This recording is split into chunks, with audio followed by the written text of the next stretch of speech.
கர்த்தருக்குள் பிரியமான தேவ பிள்ளைகளே, நாம் அனுதினமும் சத்திய திருவசனத்தை தியானிப்போம், சத்திய திருவசனத்தோடு நடப்போம், நித்திய ராஜ்யத்தை நாம் சுதந்திரித்துக் கொள்வோம். இந்த நாள் தியானத்திற்கென்று நீதிமொழிகளின் புஸ்தகம் 14ஆம் அதிகாரம் 1 நாம் வாசிப்போம். புத்தி உள்ள ஸ்திரீ தன் வீட்டை கட்டுகிறாள், புத்தி இல்லாத ஸ்திரீயோ தன் கைகளினாலே அதை இடித்து போடுகிறாள். வேதம் சொல்லுகிறது, புத்தியுள்ள ஸ்திரீ யார், புத்தி இல்லாத ஸ்திரீ யார்? கர்த்தருக்கு பயப்படுதலே ஞான, புத்தி, அறிவு. கர்த்தருக்கு பயப்படுகிற ஸ்திரீயானவள் தன் குடும்பத்தை அவ கண்ணும் கருத்துமாய் பார்ப்பாளாம். முதலாவது தன் கணவருக்கு செய்ய வேண்டிய கடமை, தன் பிள்ளைகளுக்கு செய்ய வேண்டிய கடமை, மாமியார் மாமனாருக்கு செய்ய வேண்டிய கடமைகளில அவ கண்ணும் கருத்துமா இருப்பாளாம். தன் வீட்டு காரியங்களில அதிகாலையில எழுந்து வேதத்தை தியானித்து தேவ சமூகத்துல ஜபங்களை ஏறெடுத்து தன்னுடைய வீட்டு காரியங்களில ஒவ்வொன்றையும் கண்ணும் கருத்துமாக செய்து தன் கணவனுக்கு செய்ய வேண்டிய கடமையையும் பிள்ளைகளுக்கு செய்ய வேண்டிய கடமையையும் தாய் தகப்பனுக்கும் மாமியார் மாமனாருக்கும் செய்ய வேண்டிய சகல கடமைகளை அவ என்ன பண்ணுவார், கண்ணும் கருத்துமா செய்வாளாம். எப்பொழுதும் தன் வீட்டை குறித்தே அவ ஜாக்கிரதை உள்ளவளாய் இருப்பாளாம். புத்தி உள்ள ஸ்திரீயானவள் லௌகிக கவலைகளை குறித்து அவள் இருதயத்தில் ஒரு நாளும் பாரம் அடைய மாட்டாள். உலகத்தை குறித்தோ மற்றவர்களை குறித்தோ எதை குறித்தோ அவளுக்கு ஒரு நாள் சிந்தனை இருக்காது.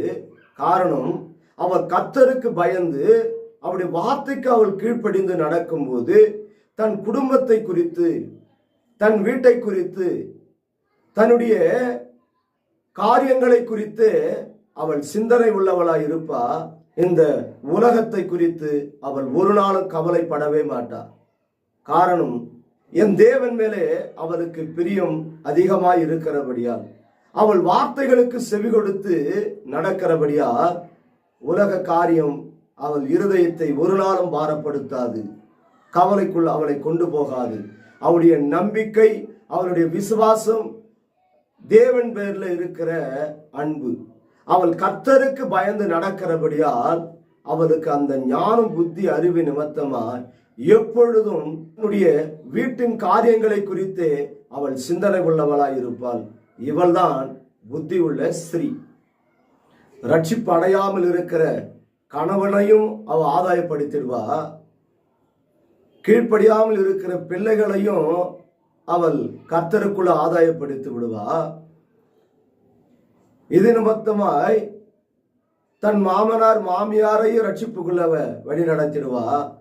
இதை காண்கிற அந்நிய புறஜாதிகளும் இவருடைய நல் ஒழுக்கத்தை காணும் போது கர்த்தருக்குள் அவர்கள் என்ன பண்ணுவா, வழி நடத்திடுவாளாம். இவதான் புத்தி உள்ள ஸ்திரீ. தன் வீட்டு காரியங்களில கண்ணும் கருத்துமாக இருந்து ஒவ்வொரு காரியத்தையும் ஞானமாக செய்து தன் வேலையில அவ ஜாக்கிரதை உள்ளவளாய் இருப்பா.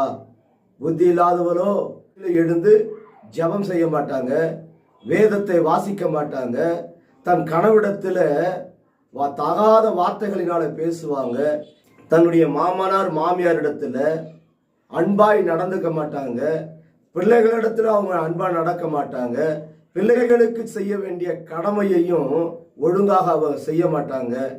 இவர்கள் அந்நிய புறஜாதியிடத்திலும் அன்பாக இருக்கவே மாட்டாங்க.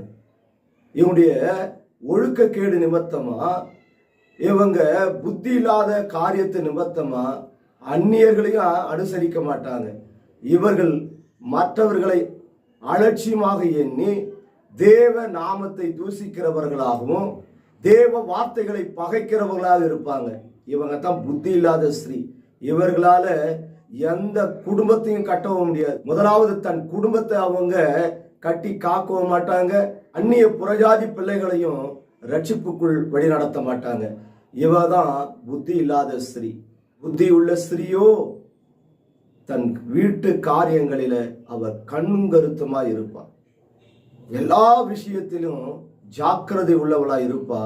காரணம், கர்த்தருக்கு பயப்படுதலே ஞானம், புத்தி, அறிவு. இது அவ பெற்றுக்கொள்ளுகிறா. இது பெற்றுக்கொள்கிறது நிமித்தமா புத்தி உள்ள ஸ்திரியா அவ மாறுகிறா. நாம் தேவ சமூகத்தில் தலைகளை தாழ்த்தி ஜெபம் செய்வோமா? சோதரிக்க நன்றியோடு துதிக்கிற ஆண்டவரே, கிருபை நிறைந்த மகா இரக்கமுள்ள பரிசுத்தரே, புத்தியுள்ள ஸ்திரீ தன் வீட்டை கட்டுகிறாள், புத்தி இல்லாத ஸ்திரீயோ அதை தன் கரங்களினால் இடித்து போடுகிறாள் என்று சொன்ன வார்த்தையின் பிரகாரமாய் புத்தியுள்ள ஸ்திரீயாய் வாழ வேண்டும் என்று விரும்புகிற ஒவ்வொரு பிள்ளைகளையும் கண்ணோக்கி பாரும், பலப்படுத்தும், ஆசீர்வதியும். இயேசுவின் நாமத்தில் ஜெபிக்கிறோம் ஜீவனும் பலனும் உள்ள எங்கள் நல்ல தகப்பனே, ஆமென்.